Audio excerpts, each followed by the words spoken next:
आज अपन देखेंगे एक नावल की समरी कि नावल में ऐसा क्या है, नावल के पढ़ना क्यों है और ये किस चीज़ के इर्द गिर्द घूमती है। तो नावल का नाम है क्राइम एंड पनिशमेंट, सबने सुना होगा, ये फेदर दोस्तोयेव्स्की ने लिखी है। ठीक है, बेसिकली क्राइम एंड पनिशमेंट जो नावल है वो एक साइकोलॉजिकल नावल है जिसमें एक बंदा रहता है रास्कोल्निकोव।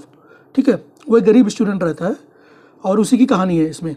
रास्कोल्निकोव ये मानता है ना कि कुछ एक्स्ट्रा ऑर्डिनरी लोग होते हैं जो कानून से ऊपर होते हैं, जैसे नेपोलियन वगैरह। अगर वो किसी बड़े पर्पज़ के लिए कोई क्राइम कर देते हैं ना तो वो गलत नहीं होता है, ये मानना होता है रास्कोल्निकोव का। ठीक है, और इस थ्योरी को टेस्ट करने के लिए वो एक क्रूएल मनी लैंडर बुढ़िया की हत्या कर देता है। ठीक है, और क्राइम के बाद उसके पास पैसा तो आ जाता है, वो पैसा क्राइम करने के बाद पैसा तो मिल जाता है, लेकिन उसको गिल्ट, फियर और मेंटल स्ट्रेस बहुत ज़्यादा बढ़ जाता है। वो अंदर ही अंदर टूटने लगता है और बीमार भी होने लगता है। मतलब वो बहुत ज़्यादा साइकोलॉजिकल प्रेशर से अपने आप को परेशान महसूस करता है।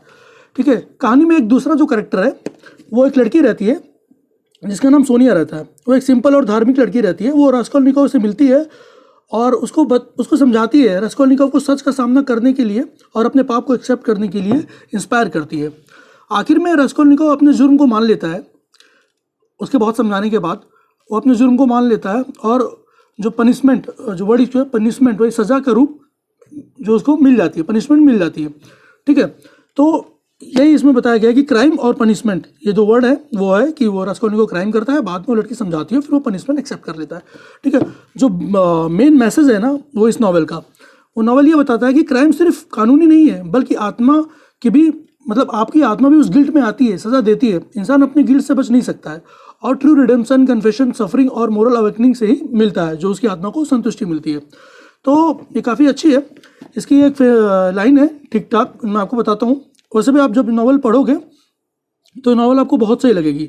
मतलब काफ़ी चीज़ें ऐसी हैं जो आपको बहुत कुछ बताती हैं। इसमें एक लाइन है कि pain and suffering are always inevitable for a large intelligence and deep heart. The really great man must, I think, have a great sadness on earth, he added dramatically, not on the tone of conversation. ये वो बोलती है उसको। ठीक है, ये मुझे बहुत सही लाइन लगी है। और ऐसे जब आप ये नावल पढ़ोगे तो उसमें आपको बहुत सारी ऐसी लाइन मिलेगी जो आपको पूरा नावल पढ़ने में बहुत ऐसा क्योस क्रिएट कर देगी कि इसको पढ़ा जाए। तो ठीक है, बने रहिए हमारे साथ। मैं आपको अगली काफ़ी सारी किताबें हैं नावल से, उनके बारे में शॉर्ट समरी लेके आता रहूँगा। Thank you very much.